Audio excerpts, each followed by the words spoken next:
एक बार फिर राजा विक्रमादित्य बेताल को पेड़ से उतारकर कंधे पर लाद कर योगी की ओर बढ़ने लगते हैं। इस दौरान बेताल फिर से राजा को एक नई कहानी सुनाता है और शर्त वही होती है, अगर राजा ने मुंह खोला तो वह उड़ जाएगा और जवाब पता होते हुए नहीं दिया तो राजा की गर्दन को धड़ से अलग कर देगा। अब बेताल राजा को कहानी सुनाता है। बहुत साल पहले अयोध्या नगरी में वीर केतु नाम का एक राजा राज करता था।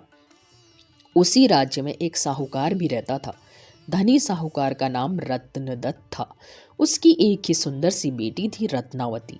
रत्नावती के लिए कई रिश्ते आए, लेकिन उसने किसी से भी शादी करने के लिए हाँ नहीं की। इस वजह से उसके पिता काफी परेशान थे। रत्नावती को सिर्फ सुंदर और धनवान नहीं, बल्कि बुद्धिमान और बलवान वर चाहिए था। एक और रत्नावती के पिता अपनी बेटी से परेशान थे, दूसरी ओर नगर में चोरी शुरू होने लगी थी, जिस वजह से रत्नदत्त को हर समय यह डर लगता कि कहीं उसके घर से चोर सारा धन लेकर न चला जाए।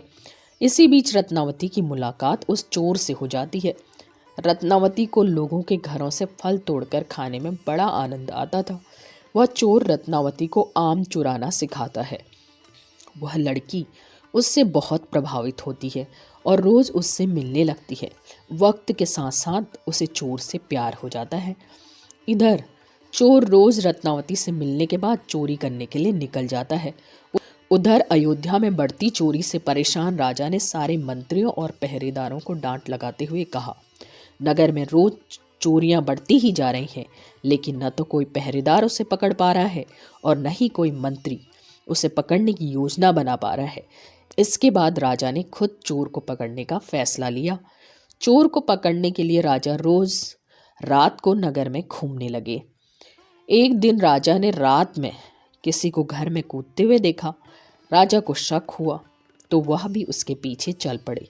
जैसे ही राजा वहां पहुंचे तो चोर उन्हें देखकर कहने लगा, अरे, मुझे तो लगता था कि यहाँ मैं ही एक चोर हूँ। तुम भी चोरी के इरादे से यहाँ आए हो? राजा कुछ भी नहीं कहते। इसके बाद चोर कहता है, तुम भी चोरी के इरादे से आए हो और मैं भी, तो तुम्हें मुझसे डरने की कोई ज़रूरत नहीं। तुम एक तरह से मेरे मित्र हो। इसके बाद चोर राजा वीर केतु को अपने घर चलने का निमंत्रण देता है। चोर का आग्रह सुनकर राजा उसके साथ चले जाते हैं।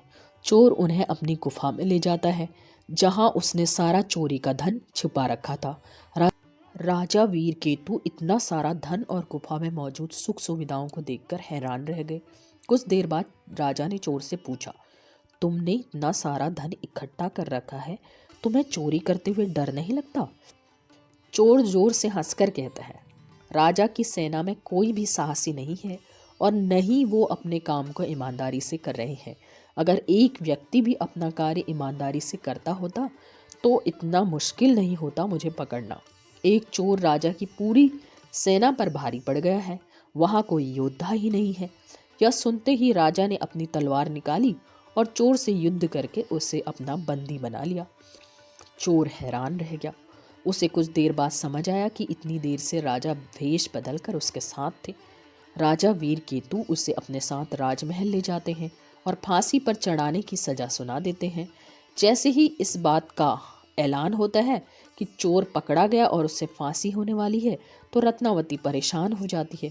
उसे पता चल गया था कि राज्य में जो चोरी कर रहा था वही उसे आम चुराना सिखाता था। परेशान होकर रत्नावती अपने पिता रत्नदत्त से कहती है, पिताजी, जिस व्यक्ति को मैं मन ही मन अपना पति मान चुकी हूँ, उसे राजा ने पकड़ लिया और वो उसे फांसी पर लटकाने वाले हैं। आप कुछ कीजिए। रत्नदत्त को अपनी बेटी की बात समझ में नहीं आती है। तब वो अपने पिता को चोर और अपनी मुलाकात के बारे में विस्तार से बताती है और कहती है कि वो उसके बिना नहीं रह सकती है। रत्नदत्त अपनी बेटी को समझाने की कोशिश करता है। जब बेटी नहीं मानती तो वह मजबूर होकर राजा के पास चला जाता है। वह राजा को बताता है कि उसकी बेटी रत्नावती चोर से बहुत प्यार करती है।